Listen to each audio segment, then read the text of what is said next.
கேள்வி பார்வையாளர் வணக்கம். இன்றைய நேர்காணலில் நாம் சந்திக்க இருக்கும் சிறப்பு விருந்தினர் விசிக வழக்கறிஞர் அகமது சாயிப் அவர்கள். சார் வணக்கம் சார். வணக்கம். சார் கடந்த ஒரு வார காலமாக திருப்பதி லட்டு சர்ச்சை தமிழ்நாட தாண்டி இந்தியா முழுவதும் ஒரு சர்ச்சையா ஏற்பட்டிருந்துச்சு. தற்போது ஆந்திர முதல்வராக இருக்கக்கூடிய சந்திரபாபு நாயுடு அவர்களுக்கு உச்சநீதிமன்றம் ஒரு குற்றத்தை மாதிரியான ஒரு கேள்விகளை வைத்திருக்காங்க. இந்த சம்பவத்தை நீங்க எப்படி சார் பாக்குறீங்க? உச்ச நீதிமன்றத்துல இன்றைக்கு ஒரு அப்சர்வேஷன் கொடுத்திருக்கிறாங்க. அக்டோபர் 3ஆம் தேதி மீண்டும் அந்த வழக்கு தள்ளி வைக்கப்பட்டிருக்கிறது. சந்திரபாபு நாயுடுக்கு சரமாரியான கேள்விகளை நீதியரசர்கள் கேட்டார்கள். பி.ஆர். கவை, சுப்பிரமணிய வெங்கடேசன் அவங்க டிவிஷன் பெஞ்ச் தான் கேட்டாங்க. அதாவது at least God should be kept away from the politics அப்படிங்கிற ஒரு நொட்டேஷனை கொடுத்தாங்க. அட்லீஸ்ட் நீங்க கடவுளையாவது உங்களுடைய அரசியலை விட்டு நீங்க அப்பாற்படுத்தி வைங்க அப்படிங்கிற மாதிரி ஒரு கோபமான ஒரு அப்சர்வேஷன் தான் கொடுத்துருக்குறாங்க. ஏன்னா நெய்யில கலப்படம் ஆயிட்டு திருப்பதி வெங்கடாஜலபதி ஐயா அவருடைய சுவாமிகளுடைய அந்த கோயில் பிரசாதமா இருக்கக்கூடிய திருப்பதி லட்டுக்கு ரொம்ப ஃபேமஸ். புரியுதா உங்களுக்கு? எங்க தோழர்கள்லாம் வாங்கிட்டு வருவாங்க. உண்மையிலேயே திருப்பதியில அங்க பிரதிஷ்டை பண்ணிலாம் லட்டு விற்கிற மாதிரி தெரியல. அங்க கடையிலேயே காசு கொடுத்து வாங்கிட்டு வராங்க. அது வேற விஷயம். அது உள் விவகாரம் போக தேவையில்லை. உண்மையிலேயே திருப்பதி லட்டு அப்படிங்கிறது பிரசாதமாக கொண்டு வர லட்டு உண்மையிலேயே அங்க பூஜைக்கு வைத்துதான் கொண்டு வருகிறதே கேள்விக்குறியா இருக்குது. இந்த லட்டு தயாரிக்கக்கூடிய முறைகள் நிறைய யூடியூப்ல காணொலி வந்திருக்கிறது. அது சுத்தமா தான் தயாரிக்கிறாங்களா? சுகாதாரமான அடிப்படையில் தயாரிக்கிறாங்களா? அதுக்கு FSSAI இருக்குல்ல, ஃபுட் செக்யூரிட்டி, அந்த அவங்களுடைய சர்டிபிகேட் எல்லாம் கொடுத்துருக்காங்களா? அதெல்லாம் நம்ம அந்த நீண்ட விவாதங்களை ஏற்படுத்தும். அது ஒரு மத நம்பிக்கை அடிப்படையில் இந்து சகோதரர்கள் அங்கே செல்கிறார்கள். அந்த பிரசாதம்னு சொல்லி இந்த லட்டை வாங்கி சாப்பிடுறாங்க. அவங்க மனதை புண்படுத்தும் அளவுக்கு ஏன் அதுல பாலிடிக்ஸ் பண்றீங்க? உங்களுக்கு திருப்பதிக்கு போறது பிடிக்கல, உங்க சப்ஜெக்ட். இந்த லட்டை வாங்கி சாப்பிடுங்க, சாப்பிடாம போங்க, அது உங்களுக்கு தனிப்பட்ட முறையில். அதை பிரசாதமாக உண்கக்கூடியவர்கள் எத்தனையோ பேர் போறாங்க. லட்சக்கணக்கான மக்கள் திருப்பதிக்கு செல்றாங்க. அவங்க மனசை நீங்க ஏன் புண்படுத்துறீங்க? இதான் நம்முடைய கேள்வியா இருக்கு. அதை நீங்கள் உங்களுடைய அரசியலுக்கு ஏன் திருப்பதியையும் அந்த சுவாமிகளையும் அங்க போகக்கூடிய செல்லக்கூடிய பக்தர்களையும் நீங்க ஏன் பலிகடா ஆக்குறீர்கள் என்பதை நான் கேள்வியாக வைக்கிறேன். சந்திரபாபு நாயுடு தலைமையிலான ஆட்சி தான் அங்க ஆந்திர பிரதேசத்துல இருக்கு. அப்ப எதிர்கட்சியை பார்த்து இந்த மாதிரியான குற்றச்சாட்ட வேண்டிய தேவை அவங்களுக்கு வராதுல்ல? இது அரசியல நம்ம பார்க்க முடியாதுல்ல? இல்ல, அரசியல தான் பார்க்க. நான் என்ன கேட்கிறேன், சுப்ரீம் கோர்ட் தான் கேட்டிருக்கு. இப்படி ஒரு சப்ஜெக்ட் சொல்றீங்க, அந்த லட்டுல மாட்டுடைய கொழுப்பை சேர்த்துட்டாங்க, மாட்டு மாமிசம் சேர்த்துட்டாங்க, கொழுப்பை சேர்த்துட்டாங்கன்னு சொல்றீங்க. அந்த ஸ்டேட்மெண்ட் நீங்க இப்ப எப்படி சொன்னீங்க? அந்த லட்டுடைய சாம்பிள் எது? டெஸ்ட் பண்ணீங்களா? அப்படியே நீங்க டெஸ்ட் பண்ணப்பட்டு அது பரிசோதனைக்கு உட்படுத்தப்பட்டு, ஆமா அந்த திருப்பதி லட்டில் மாட்டுடைய கொழுப்பை தான் சேர்த்திருக்கிறார்கள் என்று சொன்னால் அதை நீங்க என்ன செய்திருக்க வேண்டும்? நீங்கள் முதலமைச்சராக இருக்கக்கூடிய நிலையில ஏன் அதை பப்ளிக் கிட்ட என்ன நீங்க சொல்றீங்க அப்படிங்கிற கேள்விலாம் கேட்கறாங்க. நாம என்ன கேட்கிறோம்? நெய் இருக்கு பாருங்க, நெய் இல்லாம லட்டு செய்ய முடியாது. இந்த எண்ணெய் ஆயில் அப்படிதானே? நெய் எங்கிருந்து வந்தது? நெய் என்கிற பொருள் லட்டு செய்யக்கூடிய பயன்படுத்தக்கூடிய அந்த நெய் இருக்கு இல்லையா, அது எங்க இருந்து வந்தது? வெண்ணெய்ல இருந்து வந்தது. வெண்ணெய் எங்கிருந்து வந்தது? பால்ல இருந்து வந்தது. அந்த பால் எங்கிருந்து வந்தது? மாட்டுல தான் வந்துச்சு. அப்ப மாட்டுடைய கொழுப்பிலிருந்து நீங்கள் தயாரித்து விட்டீர்கள்ங்கிறத பெரிய ரோசமா நீங்க பேசுறதா இருந்தா, அப்ப நெய்யை ஏன் பயன்படுத்துறீங்க? அந்த வெங்கடாச்சலபதி ஐயாவுக்கே என்ன செய்றீங்க? நீங்க நெய் அபிஷேகம் பண்றீங்களா இல்லையா? பால் அபிஷேகம் பண்றீங்களா இல்லையா? அப்ப இது ஒரு பாலிடிக்ஸா இல்லையா? யாராவது கேட்டாங்களா? இன்றைக்கு திருப்பதிக்கு செல்லக்கூடிய பக்தர்கள் இது இத்தனை ஆண்டு காலம் கோயிலுக்கு போயிட்டு இருக்கிறாங்க. பிரசித்தி பெற்ற கோயில், பணக்கார சாமி வேற. இந்தியாவிலேயே இருக்கக்கூடிய மிக பணக்கார கோயில் தான் திருப்பதி கோயில். அதுல உள்ள ஒரு விஷயத்துல நீங்க கான்ட்ரவர்சியை நீங்க எப்படி ஏற்படுத்தினீர்கள் என்றுதான் அந்த கேள்வியாக இருக்கிறது. இது ஒரு கோணம். ரெண்டாவதுயா, மாட்டு கொழுப்புன்னு ஏன் சந்திரபாபு நாயுடு சொல்றது? அது என்ன என்ன அது பின்னாடி இருக்கக்கூடிய அரசியல் என்ன? இதான் நான் பார்க்க வேண்டியிருக்கிறது. கூடா நட்பு கேடாய் முடியுங்கிற மாதிரி மாட்டை பசுவை வணங்கக்கூடியவர்கள் யார் அப்படிங்கிற ஒரு கேள்வி வருது. மாட்டிறைத்து வைத்ததற்காகவே அடித்து கொள்ளக்கூடிய கட்சி எது? RSS பாஜக தானே. அகலாக்கு படுகொலையில இருந்து பாத்தீங்கன்னா உத்தரப்பிரதேசம், பீகார் இடங்கள்ல வடநாட்டுல மாட்டு இறைச்சி சாப்பிட்டாலே வந்து அடிச்சு கொள்றாங்க. மாட்டு இறைச்சி வைத்திருந்தாலும் சொல்லி என்ன செய்றாங்க, அவங்கள வந்து தண்டனை கொடுக்கக்கூடிய அளவுக்கு உள்ள அந்த ஒரு கொடூரமான ஒரு சிந்தனையில இருக்கிறாங்க. அதே நேரத்துல மாட்டை கொன்று அது இறைச்சிய அல் கபீர் போன்ற அரபு பெயர்களை வைத்துக்கொண்டு விற்பனை செய்யக்கூடிய ஏற்றுமதி பண்ணக்கூடிய ஆட்கள்லாம் யாருன்னு பார்த்தா இதே ஆர்எஸ்எஸ் காரங்க தான், இதே பிராமின் தான். இந்த பார்ப்பனர்களுடைய கம்பெனி தான் வந்து கோலோச்சு கொண்டிருக்கிறது. முரண்பாட்டை பாருங்கள். சரி, மாட்டுக்கறியை வந்து யாரெல்லாம் சாப்பிடுறா நாட்டுல? சந்திரபாபு நாயுடு சாப்பிட மாட்டாரா? எடுத்து சாப்பிட மாட்டாரா? சொல்லுங்க பாப்போம். இல்ல அவர் சந்திரபாபு இந்து நாயுடு இல்ல அவருக்கு தனிப்பட்ட முறையில சாப்பிடுறதா இருந்தா, இந்துக்கள் வந்து பெரும்பான்மையானவங்க அந்த மாட்டுக்கறி சாப்பிடாம இருக்காங்களா? அவங்களுக்கு ஆதரவா நிக்க வேண்டியது ஒரு முதல்வருடைய கடமை தானே! பெரும்பான்மையா யாரெல்லாம் சாப்பிடல மாட்டுக்கறி சொல்லுங்க? இங்க யாரெல்லாம் இந்துக்கள்? பார்ப்பனர்கள் போன்றவர்கள்லாம் சாப்பிடாம தானே இருக்காங்க. பார்ப்பனர் எத்தனை சதவீதம் நாட்டில்? 140 கோடியில எத்தனை கோடி பேர் இருக்காங்க பார்ப்பனர்கள்? 3% சொல்றாங்க. இஸ்லாமியர்கள் அனைவரும் சாப்பிடுறாங்க, தலித்கள் அனைவரும் சாப்பிடுறாங்க, ஓபிசி பிரிவு அனைவரும் சாப்பிடுகிறார்கள், கிறிஸ்தவர்கள் அனைவரும் சாப்பிடுறாங்க, சீக்கியர் அனைவரும் சாப்பிடுறாங்க. ஆட்டு இறைச்சி இறைச்சிங்கிற வந்து அசைவ உணவு வந்து பெரும்பான்மையா இந்தியர்கள் சாப்பிடக்கூடிய உணவு. 140 கோடின்னு சொன்னா 100 கோடிக்கு மேல மக்கள் சாப்பிடக்கூடிய உணவா இருக்காங்க. இவர்கள் எல்லாம் வெஜிடேரியனாவும் இருக்காங்க. இப்ப நானும் நீங்களும் மாட்டுக்கறி தான் சாப்பிடணும்னு ஒரு அளவுகோல் இல்லையே. மாட்டுக்கறி சாப்பிடாம இருக்கலாமா இல்லையா? அதை ஏன் ஒரு புண்படுத்துறீங்க? இதை உணர்ந்து கொண்டதால் தான் பாபர் தன்னுடைய மகன் ஹுமாயூனுக்கு ஒரு பாபர் நாமான்னு எழுதி வைத்திருந்தார். புரியுதா? எப்படின்னா இந்துக்கள் மாட்டை வந்து என்ன செய்றாங்க, கடவுளாக வணங்குகிறார்கள். அவர் மனசு புண்படுமா, என்ன செஞ்சிடாத நீ மாட்டை வந்து நீ அறுத்துடாத, பலியிடாத. இந்த குர்பான்னு கொடுப்பாரு. வருஷத்துக்கு ஒரு தடவை பக்ரீத் பண்டிகையில வந்து மாடு, ஆடு, மாடு, ஒட்டகம். ஆட்டை பலி கொடுக்கலாம், மாட்டை பலி கொடுக்கலாம், ஒட்டகத்தை பலி கொடுப்பாரு. அதுல மாடு வருது. அதை கூட நீங்க பலி கொடுத்துடாத, ஏன்னா இந்துக்களுடைய மனசு புண்படும் என்று சொன்னதாக பாபர் தன் மகன் ஹுமாயூனுக்கு எழுதிய உயில். அந்த பாபர் பெயரை பயன்படுத்திதான் ராமர் கோயிலை பாபர் இடித்து விட்டார், இடிச்சிட்டு ஒரு பாபர் மசூதியை கட்டினார் என்று புனைந்து நாட்டுல வந்து 40 ஆண்டு காலமா ரத்த ஆறை ஓட்டியவர்கள் யாருன்னா அந்த பாஜக. அந்த பாஜக காரருடைய பொய்யும் புரட்டையும் நம்பித்தான் சந்திரபாபு நாயுடு தேவையில்லாமல் மாட்டு கொழுப்பு என்று அந்த சதி வலையில் சிக்கிக்கொண்டு ஆப்பசைத்த குரங்கை போல் விழிப்புதுங்கி நிற்கிறாரோ என்று எனக்கு என்ன தோணுகிறது. ஏன் மாட்டு கொழுப்பையா கொண்டு வரணுங்க? யாரு கேட்டா? சரி, அப்படியே உங்களுக்கு கையில வந்து மாட்டு கொழுப்பு இருக்குன்னா நெய் இல்லாம எப்படி தயாரிச்சீங்க? நெய் இல்லாம நீங்க எப்படி வந்து லட்டு தயாரிப்பீங்க? பால் இல்லாம எப்படி லட்டு தயாரிப்பீங்க?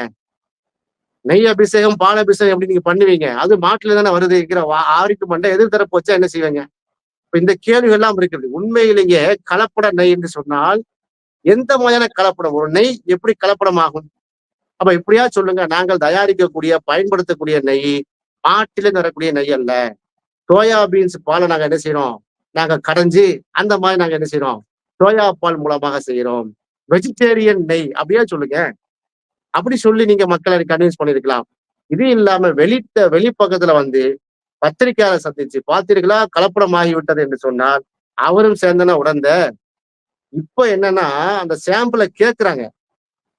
சொலிசிட்டர் ஜெனரல் துஷார் மேத்தாவுக்கு கேள்வி வைத்தாரு நம்முடைய நீதியரசர்கள், உச்சநீதிமன்ற நீதியரசர்கள்.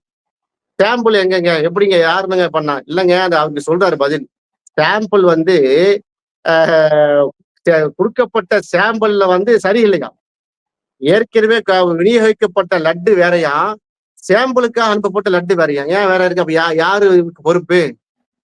பொறுப்பு யாரு? ஆட்சி கட்டில இருக்கிறது யாரு? முதலமைச்சர் யாரு? சந்திரபாபு நாயுடு தானே. இப்போ அவர் தான் பொறுப்பு இருக்கு.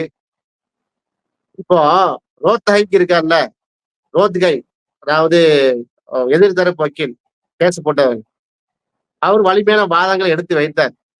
இப்ப இதெல்லாம் கேட்டுக்கொண்டு கடைசி சுப்ரீம் கோர்ட் யாரை நோக்கி திரும்பிச்சு?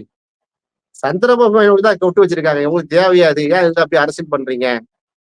நம்ம என்ன கேட்கறது, சந்திரபாபு நாயுடு இந்த வாசகத்தை பயன்படுத்திருக்கலாமா? அப்படி என்ன சொல்ல வர? மாடுனாலே இன்றைக்கு வந்து மாட்டுக்கறி, மாட்டு இறைச்சி, இந்த பிரச்சனை எல்லாம் யாரை நோக்கி அரசியலாக இருக்கிறது? யாருக்கு எதிரான அரசியலாக இருக்கிறது? எந்த சமூகத்தை பழி வாங்கக்கூடிய அரசியலா இருக்கிறது? இஸ்லாமிய சமூகத்தையும் தலித் சமூகத்தையும் எதிர்நோக்கிய ஒரு பிரச்சனையா இருக்கிறது. இல்ல இந்த இப்ப மாட்டு சந்திரபாபு இறைச்சியை நாயுடு அவர்களே கடந்த காலங்கள்ல இஸ்லாமியர்ல தன் அருகில் வைத்துக் கொண்டு தானே அந்த ஆட்சியே பிடிச்சிருந்தாங்க. அப்படிப்பட்ட முதல்வர் வந்து இஸ்லாமியருக்கு எதிரா இருப்பான்னு நீங்க பார்க்குறீங்களா? இப்போ ஆட்சியை பிடிச்சல இஸ்லாமிய பங்கு இருக்குன்னா கடந்த காலம் இல்ல, இந்த காலத்திலேயே முஸ்லிம்கள் அதிகமா வாக்களித்திருக்கிறார்கள்.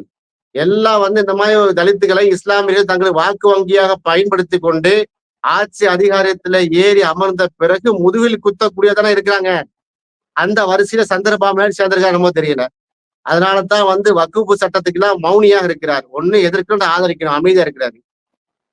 புரியுதா? இஸ்லாம் முஸ்லிம்களுக்கும் அதாவது பிற்படுத்தப்பட்ட தாழ்த்தப்பட்ட சமூகத்திற்கும் பட்டியலின சமூகத்திற்கும் அதுபோல கிறிஸ்துவருக்கு எதிரான வன்முறை நடத்தி கொண்டிருக்கிறார்கள. அதுல சந்திரபாபு நாயுடைய ஸ்டேட்மெண்ட் என்ன, நிதிஷ்குமாருடைய ஸ்டேட்மெண்ட் என்ன? அமைதியில இருக்கிறாங்க. மோடிக்கு பயமா, பாஜகவுக்கு பயமா, தன்னுடைய அரியணை நாற்காலிக்கு பயமா கேட்க தோணுது. அதனால தானே என்னவோ RSS சங்கி சொல்ற மாதிரி இவ்வளவு ஸ்டேட்மெண்ட் சொல்லியிருக்காரு. திருப்பதி லட்டுல மாட்ட யாரு கலந்தா? திருப்பதி லட்டு செய்யக்கூடிய இடத்துல யாரு முஸ்லீமா இருக்கிறான், தலித்தா இருக்காங்க, யாரு இருந்தா, யாரு இருக்காங்க முஸ்லீமா கலந்து சொன்னாங்க? கிறிஸ்து வைஷ்ணவ வைஷ்ணவ பார்ப்பனர் மட்டும் தான் இருக்காங்க அங்கே. அப்ப யாரு பலி? நான் கேட்கிறேன், அப்படியே வந்துட்டு தானே அவங்க அந்த பார்ப்பனர்களுடைய அந்த கொள்கை முடிவின்படி அவங்க சித்தாந்தத்தின் அடிப்படையில அந்த ஞான ஸ்நானம்லாம் தெரிஞ்சாங்களே, கோமியத்தெல்லாம் தெளிச்சு மந்திரம்லாம் ஓதி அந்த தீட்டை தான் வந்து கழிச்சுட்டாங்களே. திரும்ப எதுக்கு அதை பிரச்சனையாக்குறீங்க? சுப்ரீம் கோர்ட்ல என்ன சொல்லியிருக்க வேண்டும்? எங்கள் ஆகம விதிகளின்படி சந்திரபாபு நாயுடு தரப்பு என்ன சொல்லியிருக்கணும்?